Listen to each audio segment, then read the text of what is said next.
Green. Do you want to text Paul? We might need some Government's closing the road code. Has a mouthful in as the screen. Closing the road I'm getting good at this. Closing the road code policy. Online where you can ring up and moan about them. From getting to a slightly early lunch. We are underway again and we are kicking on to committee water. So I will hand over to Cheryl. You, we are at 22.8 and that is on page 49. Southern Waters deed of. Yeah.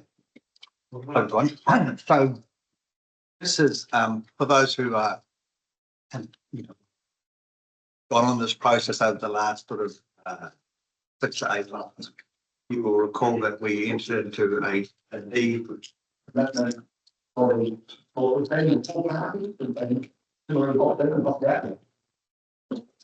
It's now free. That we had to, submit our water services delivery plan and so on and so on, was that all the parties were apportioned an equal share of the cost. That was great, and it worked well up until the point that we passed the water services delivery plan. We got that approved, and we embarked on the next stage of the process, and you'll see in the report here. So we are effectively in the transition stage. We are now implementing the water services delivery plan that was approved by the Department of General Defence. And there's the cost to that, and that's estimated anywhere up to $8.8 million, and you'll see the breakdown of that cost. That's a broad indicative cost that was done during the costings as we worked our way through the water services delivery plan. Will it cost that much? I'm not sure, but that's the broad cost that we've put against establishing the CCO. But the funding of that has changed now, and this is what this proposal is. So we're proposing that Central Otago District Council and Paul, we can get a hold of Paul, he'll come in and he can talk about it a little bit more deep. But what we're doing is actually all costs associated with the transition can be attributed to the water services entity once it's stood up. So we've got at the moment for waters that will be transferred across to the water industry established. What we're proposing in this amendment is that actually CODC has a lower interest rate than the other two because our credit rating is AA stable. And so that means the cost of borrowing to establish the water entity is actually cheaper for the entity if we run the finances. And so you may recall if you received the previous paper, which sort of authorised the commitment of funds up to $8 million to establish the water services entity to give you the authority to do that. And what we're proposing in the amendment is we just want to make sure that if, and it is a very small if, because Labor have said they will continue with the reform program that National started, that if in the off chance that it was to be an election or whatever, the policy was changed, that the other two councils will stand by their portion of the cost. So that's in a nutshell, that's part of the amendment, is that we will fund it out of borrowing. All that borrowing and the interest charged will be captured and put back to the water services entity. And in the off chance that it cancelled, then the other two councils will cover their portion of the debt to establish a water services entity. But we do need to amend the deed of agreement because it doesn't enable that at this point in time. Effectively, we're subsidising because of our prudent financial. We're not subsidising. Well, if we took it back on the other entity because of our debt ability and credit rating, we are. And a whole, if we measure it, but not on this entity, but I guess the benefit of that, where we are, is allowing the entity to have a better borrowing. Our cost of borrowing is cheaper less than the other two. Financial prudency over the last 20 years. Doesn't make a difference to the entity, but. Can I just ask, is there any increased risk to CODC regard? No. Look, the risk is no more than what it was a while back when the water services delivery plan in terms of under the current legislation and under what we've been directed to do through the approval of our water services delivery plan on the 1st of July 2027, we'll stand this company up, if it formally stood up, transfer the assets of cost, transfer the debt of cost. So that's the legislation as it currently stands. So in that sense, I would say there's always risk that a future government want that back. But amending this deed then obligates those other two councils to stand behind their portion of the cost that's been included. Are they getting the same paper as this? Yep, so Clutha has already passed this paper and the next one, Gore and us are deciding this today.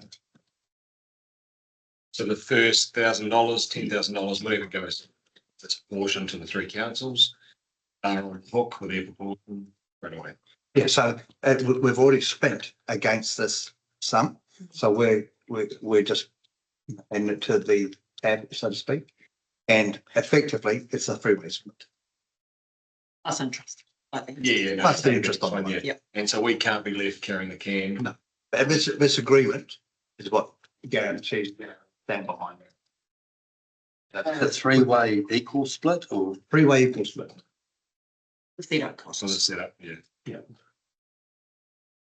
Then is that figure what originally when we went out to talk about what it would cost to set up entity, or is it? No, that yes, it was. Those numbers have been pulled out of the water services delivery plan, which was pulled out of the Morrison Low reporting that was put in front of communities and councils. Now, a lot of that cost, we're not picking that cost up right now. That's likely to be in the sort of 12 months leading up to the establishment of the entity, or the last 6 months. And there's some big ones in there, obviously. Enterprise system, do your asset management plan, if they were to go down that path. But you know, that part of the project is still to be worked through with the project team. See, Yeah, and this, you just touched on it, Peter, this was one of the concern of, we heard through the community is that how on earth does it get to that point to set that up? And that's a lot of money to set it. And so, Pretty expensive. I mean, we use our enterprise system as magic. It does our accounting, it does customer inquiries, does our file storage. If we were to step away from that and put in a new enterprise system, it's $5 million just for this council. So what we're talking about is a system that has all the assets on it. It can do your financial, your billing, your rating. They are not cheap. They are not a Microsoft Copilot add-on type thing. It's a significant level of investment. I mean, once we establish the company and the board's in place and the CE and the program director, that's going to be their consideration is what is the enterprise system that runs it. But these things aren't cheap, and we've sort of tested this across what other CCOs are doing, and we're all in the same sort of ballpark. what about another entity wants to join? Well, we are absolutely open to that. So we've had conversations, I guess, at all levels, themselves at CE level. At Waitaki, obviously, they're looking north and they're looking south. They have to make a decision by March. I think they've sort of been nudged to make a decision by February. So the door's open. I mean, the more we have in this grouping, the better off we're going to be. I mean, and the numbers show that. And the larger we are. And look, we've just gone to the market for establishment chair and a program director. But I can't say much, but what I can say is the quality of the candidates who were drawn to a multi-council CCO was quite significant. And where we've landed, when we can make a public announcement on the paper that's following as part of that decision making for them, the quality, we're getting some really high caliber people to help establish that. And part of that is the attraction of the size and scale. So, and then I guess, argument's sake, if it was a Waitaki or whoever, if they did want to come with us, that obviously, let's say it's in 6 months' time, by the time they've gone through their process, we would have arguably, well, as you said, we've already started this process.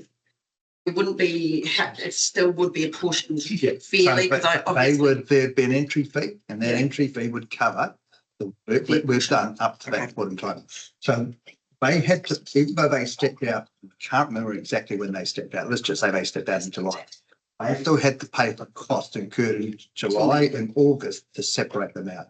And so this is true. If they were to step in March, the costs that we've incurred leading into that period would be a portion of them.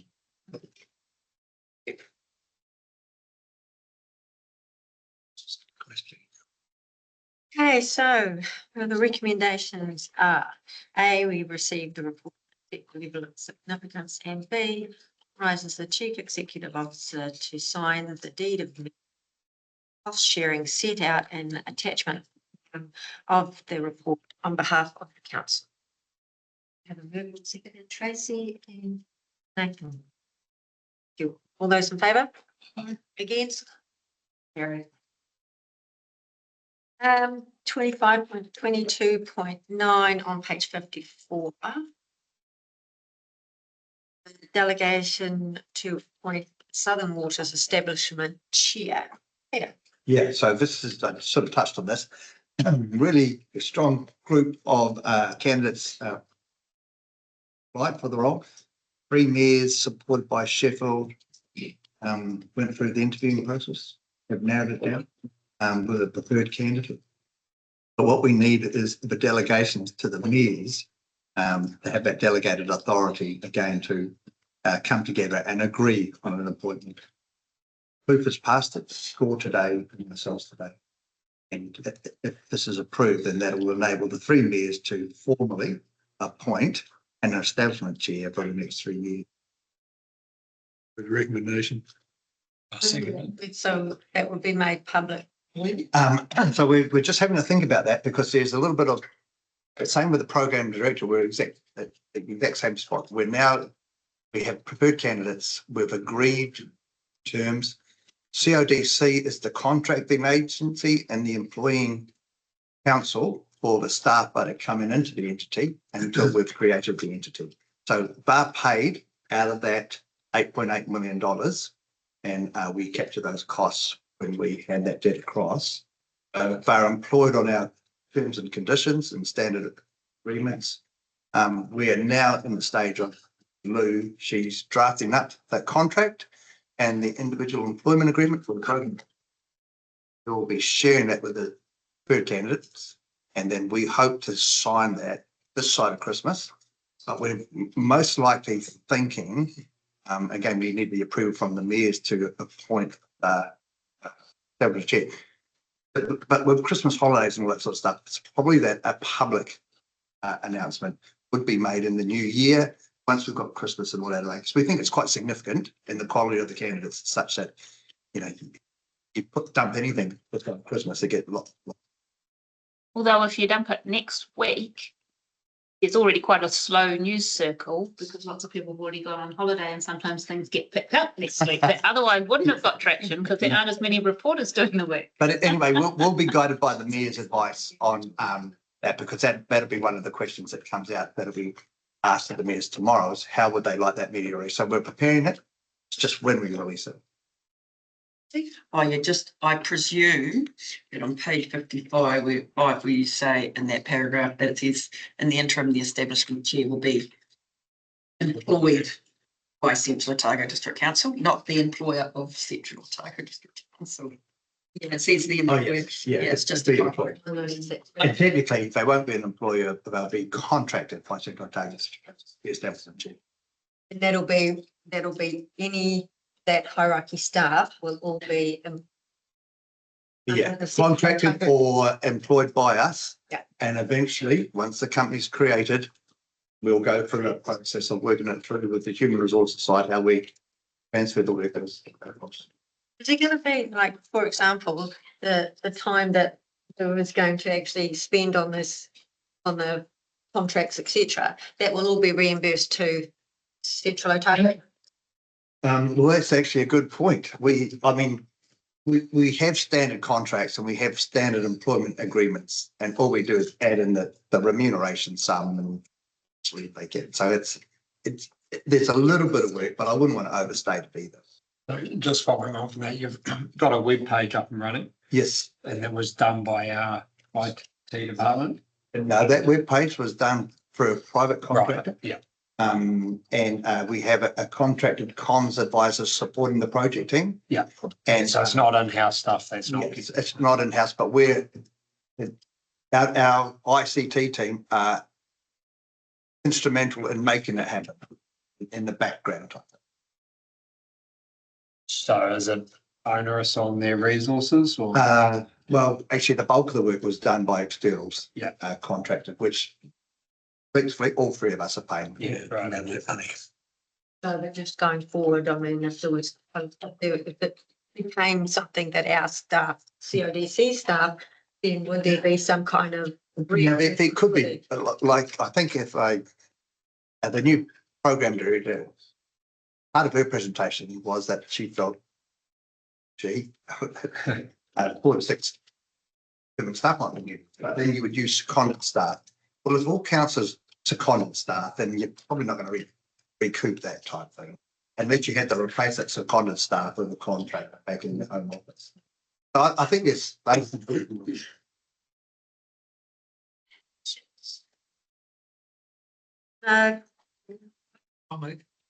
So I was just, okay. Already there.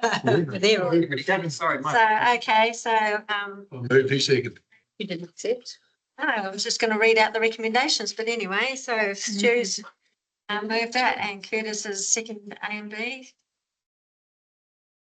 Against? Carried. So now we move on to 25.22.10, which is actually Tracy. Yes. QP, welcome. Collaboration on recycling, page 58. Awesome, thank you. I'll take the report as read. So for some of the new members around the table, we've been working on what our level of services around waste for a number of years. And a couple of years ago, we procured a new contract for our full suite of curbside services, operation of our transfer station. And at that time, we were having challenges around the access to the Queenstown recycling processing facility due to its age and capacity and everything like that. So through our new contract, we gained access through EnviroNZ to the Timaru recycling facility, and that's where to this date all our recycling goes through to Timaru to be processed and then on sold to markets. In that procurement, we always noted the fact that we would like to collaborate with QRDC in the future with regards to recycling. And on that basis, we were also exploring the opportunity of establishing our organics processing facility in our region with QRDC making use of that facility. So a great regional collaboration opportunity for Inland Otago around waste.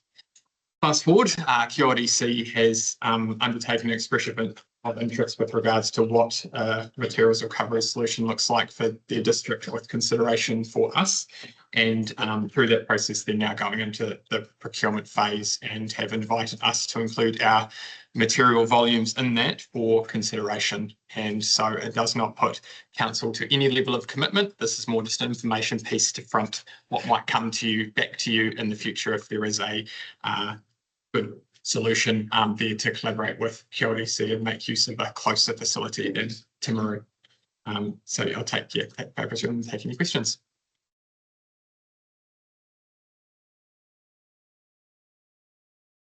I think we probably, oh, sorry, Martin, you had your. No, I was going to move the recommendations. Yep.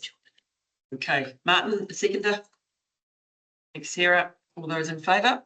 Aye. Thanks for all that. Oh, sorry, I should just say that there was potentially a slight change to recommendation C, wasn't there? Yeah. Just Just the wording of it. It's quite a clunky. Apologies. It's quite a clunky sentence. So Wayne, do you mind just reading point C? So C is going to change to agrees that Central Otago District Council's mixed recycling volumes are included in Queenstown Lakes District Council's request proposal.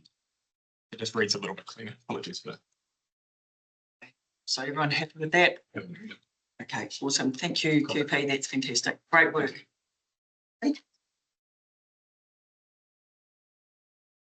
We are now going to move to page 62, item number 11, review of rating announcements. Welcome back, Paul. Thank you, Madam Mayor. I will take the report as read. Happy to answer any questions that may have arisen from the previous workshop or the paper, which is fairly brief and it's just requesting council approve the undertaking of the rates review. Just in reference to Stephen's workshop, he sort of said the pre-engagement on this is quite important. And just, I obviously wasn't here last training. What was the level, was there pre-engagement on this? We haven't done any engagement yet. This is because we haven't actually got a go ahead from council. Yeah. Once that's decided, if you're of a mind to do that, then we will design the pre-engagement to kick off in the new year. Yeah, do you reckon that you can be done within the budget that you said? Yeah, because a lot of the work will be undertaken by staff. Stephen is there to guide, suggest, and basically help us out. But we'll be doing a lot of the modelling and bringing that to council. We won't get Stephen to number crunch that we can do themselves. So I think the budget's adequate. And maybe preempting the later on, but are there any risks that you think you want to address now? I guess the risks associated with the rates review is you get one chance to do it and maintain credibility around it. So it will, by its nature, it's got to be well thought through, and the decisions that come out of it have to be well documented. I see the only risks, and timing could be a risk, as Bruce, the chair of Audit and Risk, raised last thing. I think that we will be able to achieve the target. I guess, yeah, just making sure that the affected parties are well informed of what we're proposing, why we're proposing it. And as I say, you really only get one chance to get this right. Otherwise, you lose credibility and people are not interested in partaking in the process again. And there's a couple of councils that have tried this over a period of time. They've had 3 or 4 goes at it and it just gets progressively worse. That ties into my last question, was about what information, or I guess things that you can take from other councils that have done it. Is there any learnings that we can? I think that the biggest takeaway from other councils is the Wairoa Council, where they effectively, I won't say took on, but they changed the rating for forestry. The thing that we've got to get, because rates can be legally challenged if you don't follow the law, is just, as Stephen said at the last workshop, is to cross your T's, dot your I's, make sure that you've followed the legislation to the letter effectively, and you close down the opportunities for challenge. They're all been Stu. Is there a risk that we're going to end up right back where we are now, that in actual fact a change happens? That entirely sits with the council, because it's effectively going to be council driving it. But there is going to be change, because 2027 Three Waters moves out. And what that will do is, and you might consider this to be fair and equitable, but what that will do is it will remove from our rating system, I'm not looking at the overall bill that the ratepayer will get, but from our rating system, the people who currently pay for water usage, their rates will drop significantly. So it's a matter of going through that process and ascertaining whether you think that is equitable or not, given that the water entity is now doing its own thing as within CODC. Do you see that as being equitable? It may end up that we get to a point where you say no changes. Then that's a perfectly fine outcome. I guess unless you go through the process and look at all of the options, you don't know what's available and what we might like to do. So yes, we could end up back where we started, but at least we would have gone through a rigorous process to say, yes, we're happy with that. Yeah, at the workshop, I was the first to put my hand up, so we want to have a look at it. And I'm not saying I've changed my mind, but some of the things I want to see dealt with, we probably can do without a rates review. And I guess the second question to that is, with the uncertainty we've got going forward, whether we might have a unitary authorities or we might have a lot going on the workload. And I'm just wondering whether it's the right time to do it. We said last week, it's our number one priority.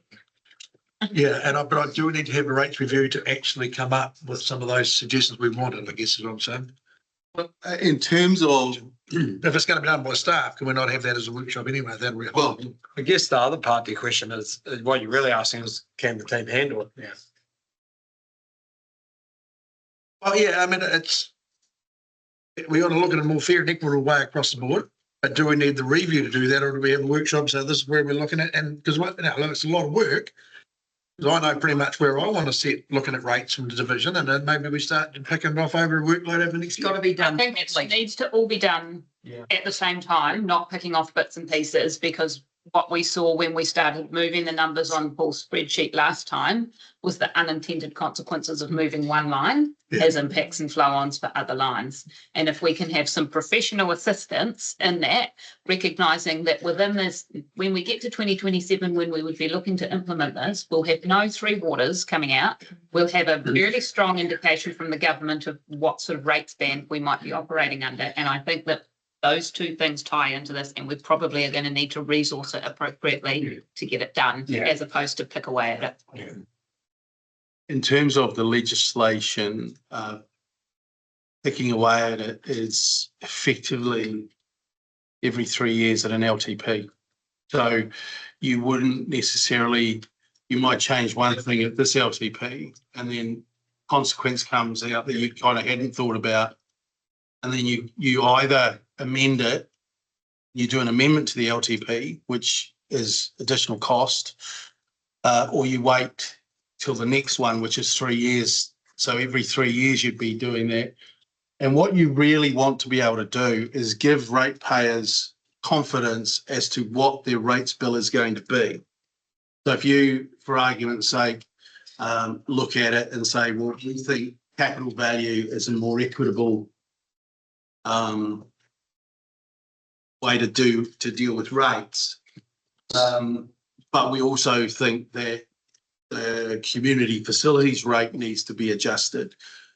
Once you start tinkering with one or two of them, you start to get into I won't say a mess, but you get into a position that it's really hard to unwind, and it's really hard then to balance it back out. Because remember, Stephen said the object here is to see and make sure that your rating system is equitable. If you think it's equitable, then we don't need to do it.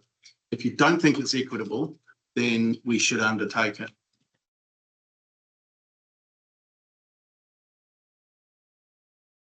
And there's no harm in having a review because it hasn't been looked at for, I don't recall in my time around this table, any serious look at our income streams. And rates are one part of that.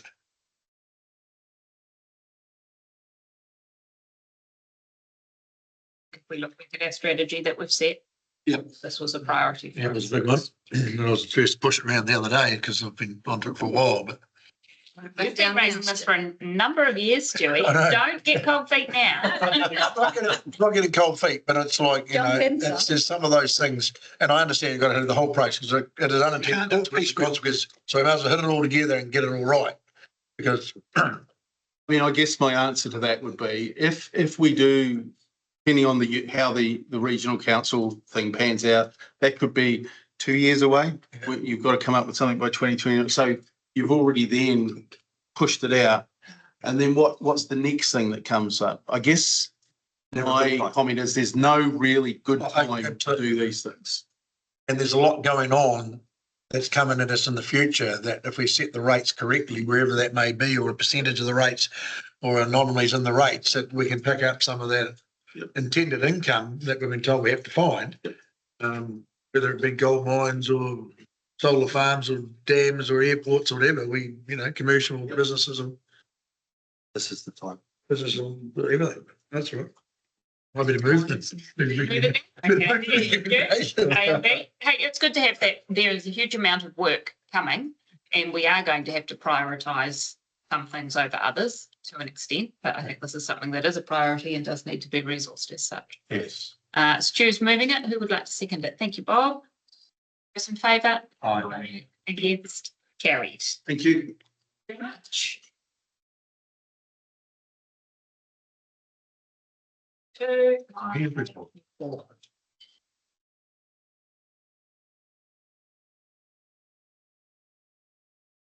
This, so we are at the end of yet another year. It's now blinking before our eyes. Remember how we just had to survive to 20?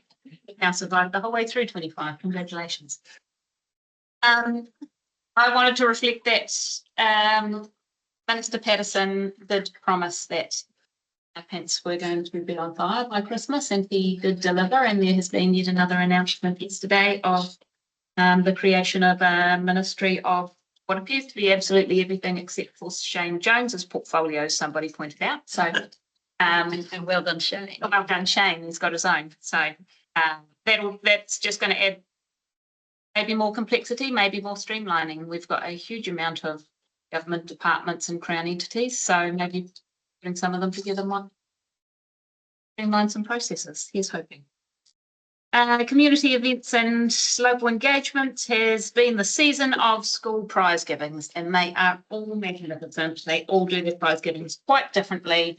It is a very enjoyable thing to attend, and I have got, I think, the last one tonight for my own children's school prize giving, so that will be enjoyable. And yeah, keep your eyes on them. They Tracy got to head along to Maniatoto area schools as well.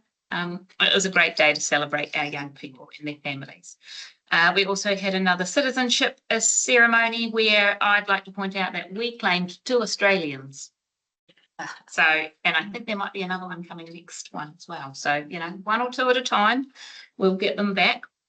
Our community boards have begun their strategy sessions for the new triennium, setting the tone and priorities and aspirations of each community, which is really exciting. I've been seeing the notes coming out. They are looking good. Regional and central government engagement. We've had an update on the new Dunedin Hospital / Otago Regional Hospital build. The clinical services plan update, most recent update is that they plan to have that with the minister prior to Christmas. Parliament is sitting until tomorrow, and then they were planning to have that with him so that he's got some holiday reading. So unfortunately, we don't get a sneak peek at that. It does go directly to the minister, but no doubt we will hear hopefully in the new year, although they didn't really know if that would be end of January or into February or what that might look like. I've interviewed a potential establishment chair for Southern Waters, and thank you for giving us the ability to let the preferred candidate know that they are the preferred candidate so that we can move forward with that next phase. We've met with DIA and QLDC to unpack what the proposed changes around regional governance could mean for us. Safe to say there is not a lot of detail in it at the moment, other than myself, and probably all of you are going to be quite a lot busier in the next 2 years, and we will just work through that as best we can. Where I sit on it, and I've had another approach this week about an article, is that someone from here is going to be a better result for the people of Central Otago than someone coming in with their overnight suitcase from Wellington, thinking that they know what's best for our people. So if that means that all of us will carry a bit of extra work to make sure that our representation and our voice is local, then I'm pretty sure that that's what all of us at this table would be to stand up to. We've had our new inaugural meeting of the Otago Mayoral Forum, where Mayor Mel Tavendale from Waitaki has been selected as chair. We have got our new CEDM Joint Committee, where Neil Gillespie will be chairing that. So that's the committee that look after civil defence emergency management. Our Destination Advisory Board met to talk through visitor trends, regional positioning, and the importance of sustainable tourism, which, you know, we'll see more and more tourists coming through in the next couple of months. It's the best place to be. And we had our own strategy session with Alicia Mackay that resulted in this lovely piece of paper that I keep showing. That was really excellent in clarifying our strategic priorities, our focus for the next 3 years, and strengthen our alignment across the team. And I think that this is giving us a really great platform to do some wonderful things for our communities. And we will be releasing this to the community as well, so that they can see what we're going to be focusing on in a really easy, palatable, digestible way. And then they understand what our priorities are as we're making decisions. To everyone across Central Otago, wish you all a merry and safe Christmas and a refreshing summer break. Thank you for your support throughout the year, and I look forward to continuing our work together in 2026, just around the corner. Happy to move my report. Tracy's happy to second that. Thanks. All those in favour? Against? Carried. On to the governance report. Begins on page 65. Was there anything that you wanted to note on that one? Yeah, just that, you'll see, one of the items on there is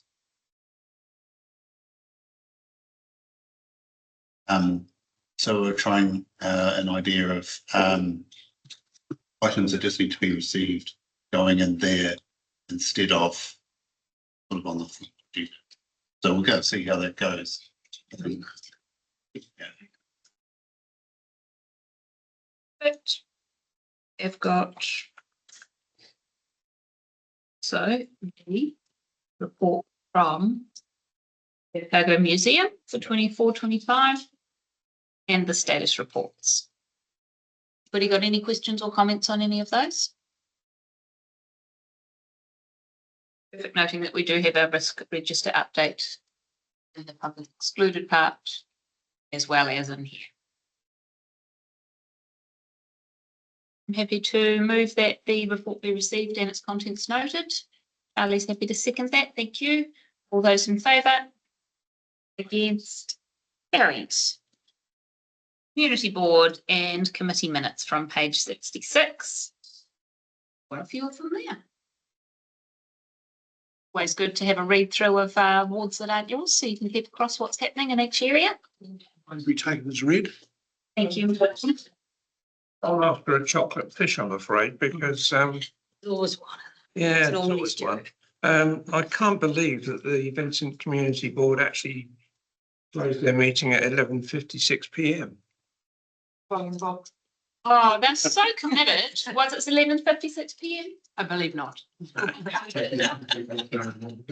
Well spotted, Bob. Thank you, Bob. Well done. You definitely do get the chocolate. Didn't they? It's probably right. Martin's moved those. Is somebody happy to see? I'll see you then. I think Thank you, Bob's Stu. next. All those in favour? Against? Carried. Date of the next meeting will be the 28th of January 2026. After everybody has had 5-minute break Chocolate. and a refreshing time and hopefully a Christmas present or two. And we look forward to seeing Sunburn. everybody online back in the new year. You are, of course, welcome to join us in person if you are watching online and you'd prefer to be here. And now, for the reasons outlined, we are going to move a resolution to exclude the public for the upcoming papers. Somebody have to move that. Thank you, Sarah and Stu. All those in favour? Against? Carries. Right. Wayne had us break down for a quick break. you want to just take 5 minutes to refresh your coffee and? That's